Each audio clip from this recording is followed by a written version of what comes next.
dan tidaklah kami mengutus pada seorang utusan illa liyuta'a bi'iznillah, kecuali agar utusan itu ditaati dengan izin Allah. Walau annahum, dan andai kata sesungguhnya mereka orang-orang munafik itu idzalamu anfusahum, tatkala mereka menzalimi diri mereka sendiri, ja'uka, mereka datang kepadamu, fastaghfirullaha, lalu mereka memohon ampun kepada Allah, wastaghfara lahumur rasul, dan Rasulullah memintakan ampun untuk mereka, lawajadullaha tawwabar rahima, maka sungguh mereka mendapati Allah zat yang maha menerima taubat, lagi zat yang maha pengasih. Kaum muslimin jamaah, Bapak Ibu yang saya hormati rahimakumullah. Ayat 64 masih berbicara berkaitan dengan orang-orang munafik. Dari mulai ayat yang ke-60 sampai 65 masih berbicara tentang orang-orang munafik, di mana pada ayat yang ke-60 Allah Subhanahu wa taala menjelaskan kepada kita ada orang-orang yang mereka menyangka bahwa diri mereka beriman kepada Al-Quran, beriman kepada kitab-kitab sebelum Al-Quran, akan tetapi mereka justru berhukum kepada tauhid, berhukum kepada selain Allah dan Rasulnya, padahal mereka telah diperintahkan untuk kufur terhadap tauhid. Lalu pada ayat yang ke-61 Allah Subhanahu wa taala menjelaskan kepada kita bahwa karakter orang-orang munafik itu ketika diseru untuk berhukum kepada apa yang Allah turunkan, untuk berhukum kepada Rasulullah sallallahu alaihi wasallam, yakni berhukum kepada hukum Islam, orang munafik ini karakternya adalah menolak, mereka berpaling. Ayat 60 dan 61. Sedangkan pada ayat 62 hingga 63 Allah Subhanahu wa taala menyampaikan kepada kita bahwa kelak orang-orang munafik pasti akan menyesal ketika mereka tertimpa musibah sebab perbuatan mereka, maka mereka akan menyesal. Lalu mereka datang kepada Rasulullah dengan bersumpah-sumpah bahwa semua yang mereka kerjakan tidak lain merupakan upaya kebaikan yang mereka lakukan, merupakan upaya penyelarasan yang mereka kerjakan. Akan tetapi itu merupakan sebuah kedustaan yang lahir dari mulut orang-orang munafik. Makanya pada ayat yang ke-63 Allah Subhanahu wa taala sampaikan bahwa mereka adalah orang-orang yang Allah mengetahui apa yang ada di dalam hati mereka. Maka Allah Subhanahu wa taala perintahkan kepada Rasulnya agar berpaling dari mereka, abaikan saja mereka, cukup berikan nasihat, peringatan kepada mereka, selebihnya biarkan saja mereka. Nah, kaum muslimin jamaah, Bapak Ibu yang saya hormati rahimakumullah, di ayat yang 64 Allah Subhanahu wa taala menyampaikan seandainya orang-orang munafik itu ketika berbuat zalim kepada diri mereka sendiri, yakni dengan kemunafikan itu maknanya mereka telah menjatuhkan diri mereka ke dalam bahaya, ke dalam siksanya Allah Subhanahu wa ta'ala. Dengan kemunafikan itu mereka menjatuhkan diri ke dalam neraka. Itulah maknanya mereka menggolimi diri mereka sendiri. Andai kata mereka mau datang kepada Nabi Shallallahu Alaihi Wasallam, mengakui dosa-dosanya, memohon ampun kepada Allah Subhanahu Wa Taala, dan kemudian Rasulullah Shallallahu Alaihi Wasallam memintakan ampun buat mereka, niscaya mereka akan mendapati ampunan Allah Subhanahu Wa Taala. Mereka akan mendapati Allah Zat yang Maha Penerima Taubat, lagi Zat yang Maha Mengasih, Maha Penyayang. Tetapi mereka tidak mau melakukannya, mereka tidak mau mengerjakannya. Karena itu Allah Subhanahu wa taala mengungkapkan dengan kata-kata walau annahum, andai kata. Andai kata itu artinya tidak terjadi, karena namanya juga andai kata. Seperti halnya kita mengatakan andai kata kamu datang tadi jam 6 sore, kamu saya kasih uang. Padahal dia datangnya jam 7 sore misalnya, maka itu namanya andai kata, sesuatu yang tidak terjadi. Dalam bahasa Arab, lau memberikan pengertian al-imtina, imtina'ul jawab limtina'is syarti, tercegahnya jawab karena tercegahnya syarat. Artinya tidak ada konklusi, tidak ada kesimpulan atau tidak ada hasil karena tidak ada pendahuluannya. Dalam hal ini karena mereka tidak mau datang kepada Rasulullah menyampaikan dosa-dosanya, memohon ampun kepada Allah, lalu dimohonkan ampun oleh Rasulullah untuk mereka, maka mereka tidak mendapati ampunan Allah karena mereka tidak datang. Itu artinya walau annahum, andai kata mereka. Kaum muslimin jamaah Bapak Ibu yang saya hormati rahimakumullah. Nah, akan tetapi ketika kita perhatikan ayat 64 yang merupakan sambungan ayat 60, 61, 62, 63 berkaitan dengan orang-orang munafik, Allah Subhanahu wa taala menyelipkan satu pesan. Yaitu apa? Yaitu firman-Nya, "Wa ma arsalna mir rasulin illa liyuta'a biiznillah." Ini kalau dalam bahasa Arab diistilahkan dengan jumlah mu'taridah.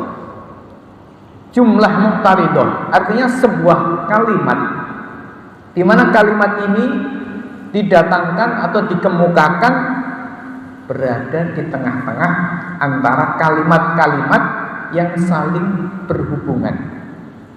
Nah, kalau ini kita perhatikan Bapak Ibu yang saya hormati rahimakumullah, ayat 60, 61, 62 sampai kemudian 63 ini bersambungan terus-menerus sampai kemudian ayat 64, yaitu pada firman-Nya walau annahum idzalamu anfusahum tadi yang sudah kita jelaskan. Ini bersambungan. Akan tetapi sebelum Allah Subhanahu wa taala melanjutkan ayat 64 dengan firman-Nya walau annahum idzalamu anfusahum, Allah mengatakan wa ma arsalna mir rasulin illa liyuta'a biiznillah, dan tidaklah kami yakni Allah mengutus seorang utusan illa liyuta'a biiznillah, kecuali agar ditaati dengan izin Allah. Ini kenapa Allah Subhanahu wa taala mengemukakan jumlah mu'taridah atau sebuah kalimat penyela, sebuah kalimat penyela, menyela-nyelai antara penjelasan-penjelasan Allah berkaitan dengan orang munafik. Diselai oleh Allah dengan pesan, dan kami tidak mengutus seorang rasul kecuali agar ditaati dengan izin Allah. Ini kalimat selah antara penjelasan Allah berkaitan dengan orang munafik. Maka jawabannya, karena sebelumnya orang munafik ini enggan berhukum dengan hukumnya Rasulullah SAW. Orang munafik enggan mentaati Rasul Muhammad SAW. Jadi orang munafik menolak untuk taat kepada Rasul Muhammad SAW. Maka sebelum melanjutkan ayat 64 berkaitan dengan kondisi orang munafik, Allah katakan, wa ma arsalna min rasulin illa liyuta'a bi'idznillah, bahwa Allah mengutus rasul itu tidak lain tujuannya agar ditaati. Lalu kalau kalian, wahai orang-orang munafik, tidak mau mentaati Rasulullah, apa gunanya Allah mengutus rasul? Karena Allah mengutus rasul itu gunanya agar ditaati. Begitu maknanya. Sehingga ini memberikan pesan bukan hanya kepada orang-orang munafik saja, tetapi kepada semua orang, bahwa keberadaan Rasulullah SAW ada di tengah-tengah umat manusia ini agar beliau ditaati. Bukan hanya Rasulullah, tetapi seluruh Rasul. Nabi Musa, Nabi Isa, Nabi Ibrahim, dan nabi-nabi yang lain, keberadaan mereka diutus oleh Allah Subhanahu wa Ta'ala. Tujuannya apa? Agar ditaati. Kenapa agar ditaati? Karena tidak ada manfaatnya atau tidak nampak faedahnya sebuah aturan tanpa aturan.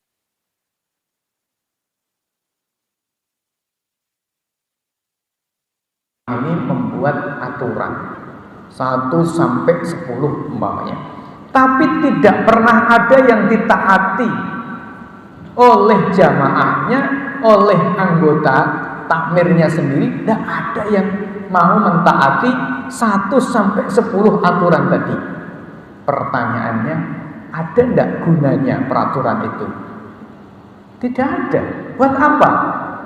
Jenengan di rumah buat aturan buat putra-putrinya, jam sekian waktunya belajar, jam sekian waktunya bantu orang tua, jam sekian waktunya sekolah, jam sekian waktunya istirahat, dan seterusnya. Tapi oleh anak-anak tidak pernah ditaati, diabaikan. Terus apa gunanya peraturan itu kalau tidak ditaati? Semua di dunia juga begitu. Buat aturan tidak ada gunanya, faedahnya itu nggak ada kecuali dengan ditaati. Nah, Allah Subhanahu wa Ta'ala mengutus Rasulnya Muhammad Sallallahu Alaihi Wasallam kepada kita semuanya, membawa aturan dari Allah Subhanahu wa Ta'ala untuk ditaati. Gunanya Al-Quran ini apa kalau tidak untuk ditaati? Gunanya apa Al-Quran kalau tidak untuk ditaati? Buat pajangan di rumah sampai berduken misalnya, atau buat ngusir setan, atau buat apa? Gak ada. Gunanya Allah Subhanahu wa Ta'ala menurunkan syariatnya, mengutus Rasulnya, itu adalah liyuto'a, agar ditaati. Maka ayat ini mengingatkan kepada semuanya, bukan hanya kepada orang munafik, meski konteks ayat ini sedang bicara tentang orang munafik. Tapi di tengah-tengah ketika Allah bicara tentang orang munafik, Allah menyelipkan satu pesan yang sangat penting, yaitu bahwa Allah tidak pernah mengutus satu Rasul pun kecuali agar ditaati dengan izin Allah. Maknanya tidak ada faedah yang nampak dari syariat Allah yang Allah turunkan kecuali dengan ketaatan. Karena itu siapa yang mentaati Rasulnya, maka dia berarti mentaati Allah Subhanahu wa taala. Kaum muslimin jamaah, Bapak Ibu yang saya hormati rahimakumullah. Nah, dalam hal ini ketika kita pelajari umat-umat terdahulu, ini macam-macam. Ada yang mentaati Rasulnya, ada yang tidak mentaati Rasulnya.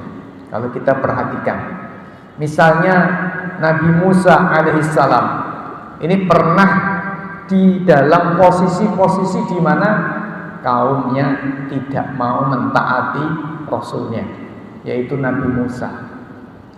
Nabi Musa setelah mengeluarkan Bani Israel dari Fir'aun, yakni menyelamatkan Bani Israel dari Fir'aun, kemudian Nabi Musa mengajak kaumnya, yaitu Bani Israel, untuk masuk ke dalam satu negeri.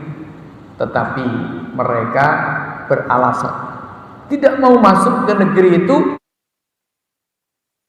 karena di sana ada orang-orang yang disebut dengan Jabbarin, orang-orang yang keras, orang-orang yang kuat. Mereka tidak berani berperang. Apa jawaban orang-orang Bani Israel ketika diajak berperang oleh Nabi Musa alaihissalam? Mereka mengatakan, fadhhab anta wa rabbuka faqatila inna hahuna qa'idun.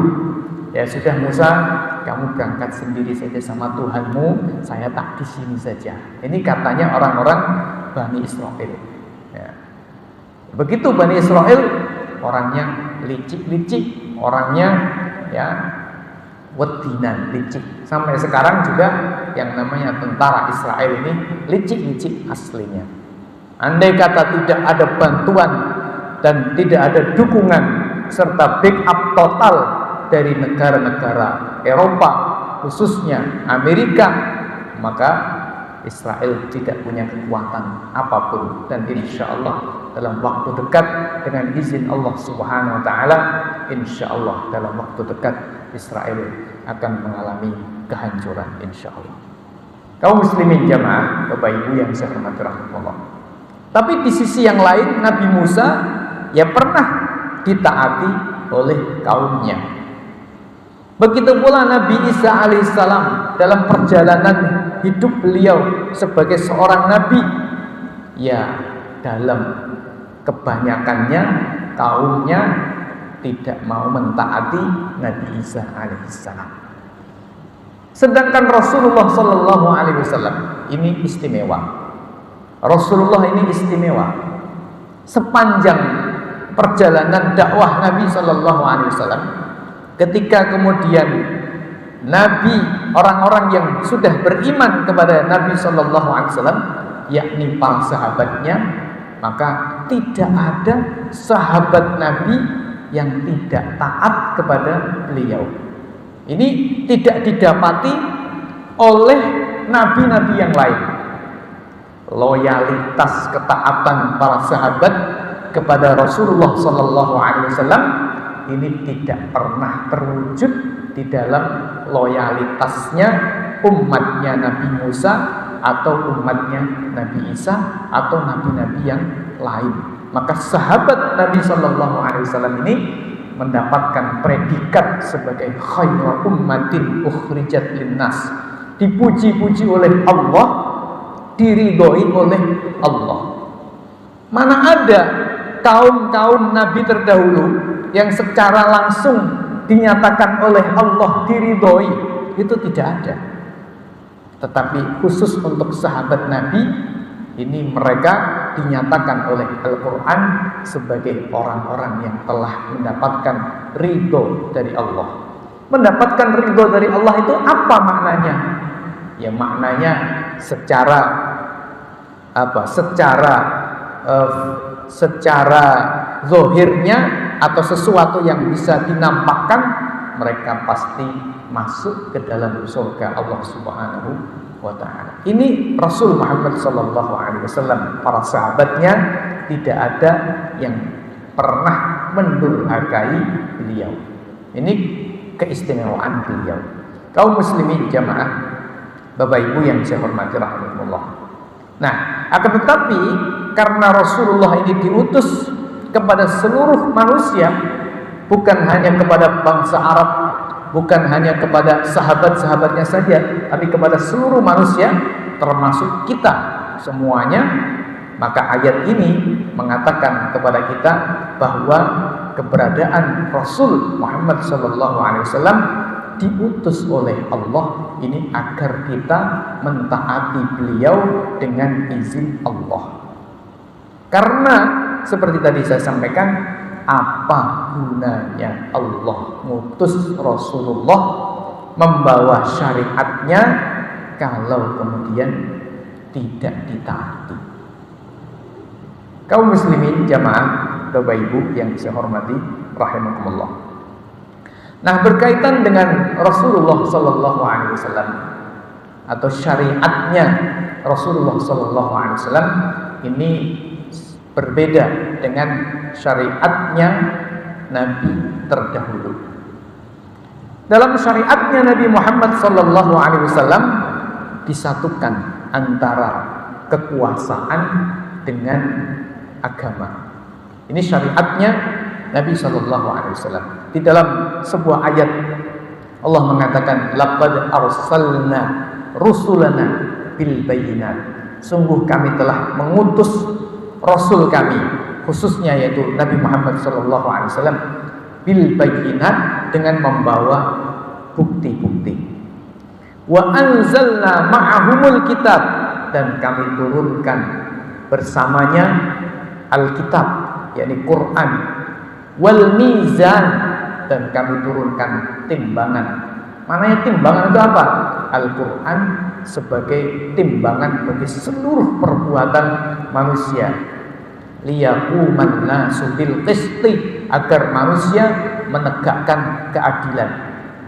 Wa anzalnal hadida fihi ba'sun syadid, dan Allah ciptakan besi yang di dalamnya ada kekuatan yang keras, wa manafi'u linnas, dan ada manfaat bagi manusia, wal ya'lamallahu may yansuruhu wa rusulahu bil ghaib, dan agar Allah membuktikan siapa orang yang menolong atau mendukung rasulnya. Di dalam ayat ini terdapat satu isyarat bahwa syariatnya Rasulullah sallallahu alaihi wasallam itu adalah syariat yang memadukan, menyatukan antara ajaran-ajaran agama dengan sultan atau kekuasaan. Sehingga di dalam syariat Islam, kekuasaan itu bagian dari agama dan untuk melayani agama. Maka Al-Imam Al-Ghazali di dalam kitabnya Al-Iqtisad fil I'tiqad mengemukakan pernyataan yang sudah masyhur, mengemukakan pernyataan yang sudah maklum di kalangan para ulama, yaitu apa? Ad-din was-sultan tahu aman. Agama dan kekuasaan itu tahu aman. Dua bayi kembar siam. Ibaratnya dua bayi kembar siam. Jadi bayi kembar siam gandeng. Jadi ini ibarat yang digunakan oleh para ulama masyhur, sudah tenar, sudah terkenal, bahwa ungkapan ad-din was-sultan tahu aman. Agama, ad-din, agama, was-sultan, dan kekuasaan. Dalam hal ini agama Islam dan kekuasaan itu ibarat tahu amani, dua bayi kembar siam, tidak bisa dipisahkan satu dengan yang lain. Orang Indonesia biasa mengatakan seperti dua sisi mata uang. Tidak bisa dipisahkan dua sisi mata uang ini. Agama dan kekuasaan tidak bisa dipisahkan. Kata Imam Ghazali, ad-dinu ussun, agama ini fondasi, Islam ini fondasinya, ibaratnya was-sultanu harisun, sedangkan penguasa atau kekuasaan itu adalah penjaganya. Fama la ussa famahdum, maka apa yang tidak ada fondasinya maka akan roboh. Wa ma la harisa fadai, maka apa yang tidak ada penjaganya maka tersia-siakan. Nah, kaum muslimin jamaah, Bapak Ibu yang saya hormati rahimakumullah, di dalam sebuah hadis yang panjang Nabi SAW mengatakan bahwa Al-Quran dan kekuasaan itu menyatu. Pada masa Nabi SAW, Quran dan kekuasaan menyatu. Nabi SAW berkuasa, beliau sebagai kepala negara. Pertanyaannya, kekuasaan itu untuk apa? Untuk menerapkan Al-Quran, untuk mengaplikasikan Al-Quran, untuk membumikan Al-Quran, untuk mewujudkan Quran dalam kehidupan nyata. Dengan apa Rasulullah SAW mengatur, mengurus rakyatnya, mengurus negaranya, mengurus pemerintahannya? Jawabannya dengan Quran, dengan syariatnya Allah Subhanahu Wa Taala, yaitu Quran. Ketika kemudian Nabi SAW wafat, maka berganti kekuasaan dipegang oleh sahabat beliau Abu Bakar As-Siddiq radhiyallahu an atas kesepakatan para sahabat.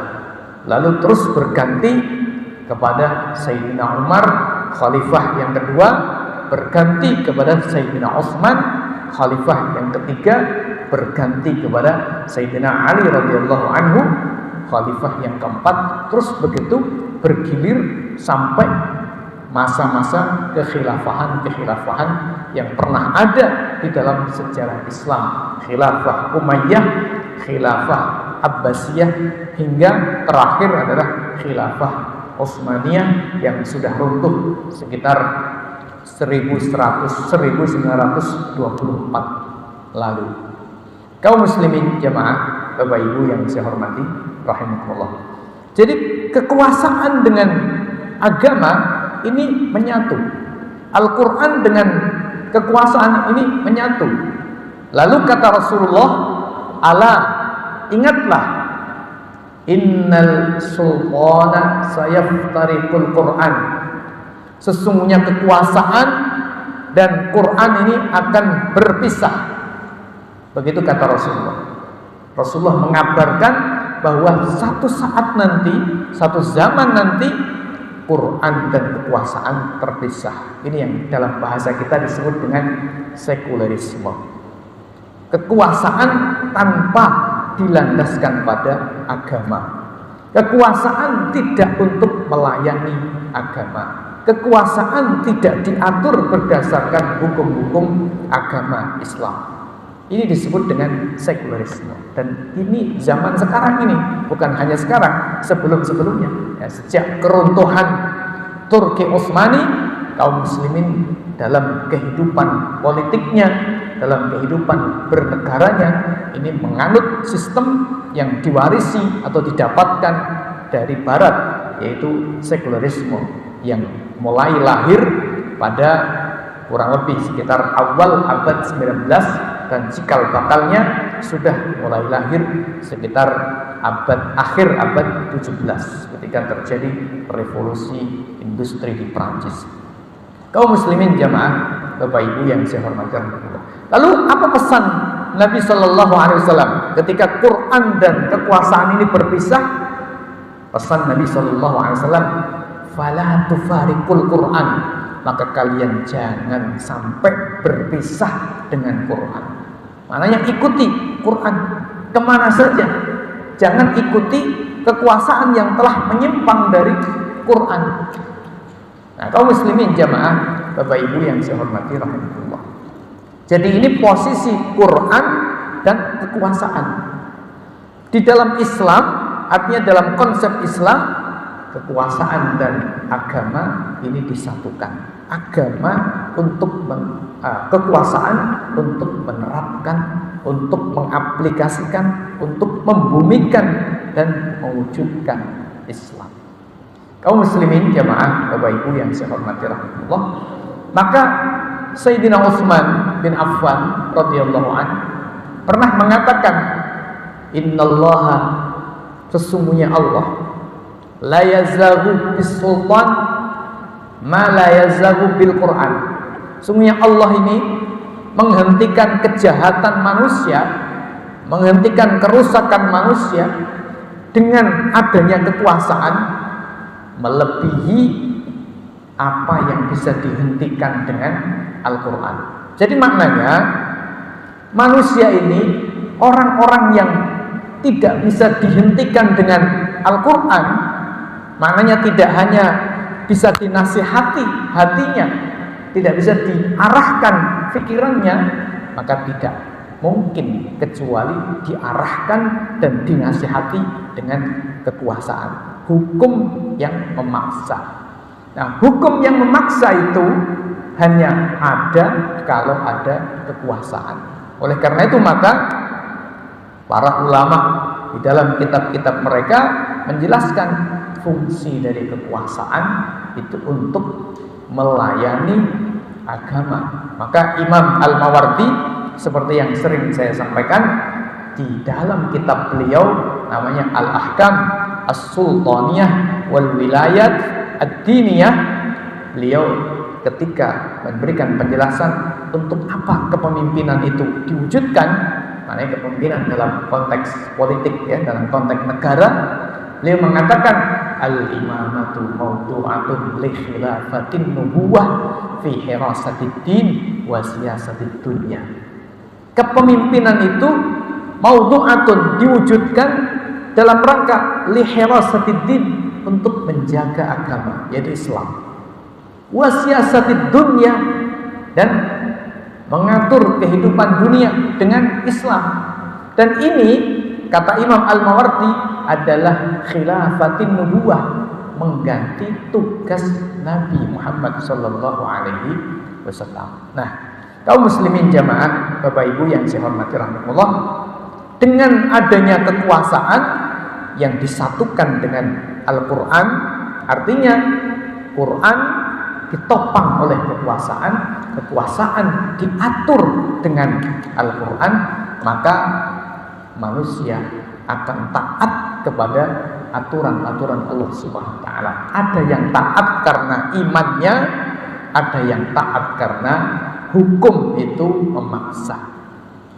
Maka Quran mengatakan, wa ma arsalna mir rasulin illa liyuta'a bi'idznillah, karena memang Rasul diutus oleh Allah itu agar ditaati. Nah, agar ditaati berarti membawa hukum, membawa aturan.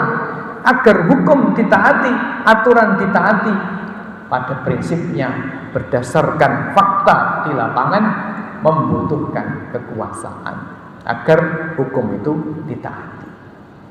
Kaum muslimin jamaah, Bapak Ibu yang saya hormati rahimahullah. Nah, sekarang kita lihat apa yang terjadi di tengah-tengah kehidupan kita ketika Quran ini berpisah dengan kekuasaan, atau kekuasaan dipisahkan dari Quran. Maka orang yang taat terhadap Al-Quran, terhadap Islam, ini jumlahnya jauh lebih sedikit daripada orang yang taat, ya. Orang yang taat kepada Quran itu jumlahnya jauh lebih sedikit dibanding dengan orang yang tidak taat. Karena tidak bersifat memaksa, tidak ada kontrol, tidak ada yang mengontrol, tidak ada yang memberikan sanksi terhadap berbagai macam tindakan-tindakan perbuatan yang melanggar Islam. Ini dari internal umat Islam sendiri. Sekarang misal umat Islam di Indonesia itu konon kabarnya kurang lebih sekitar, anggap saja 80%.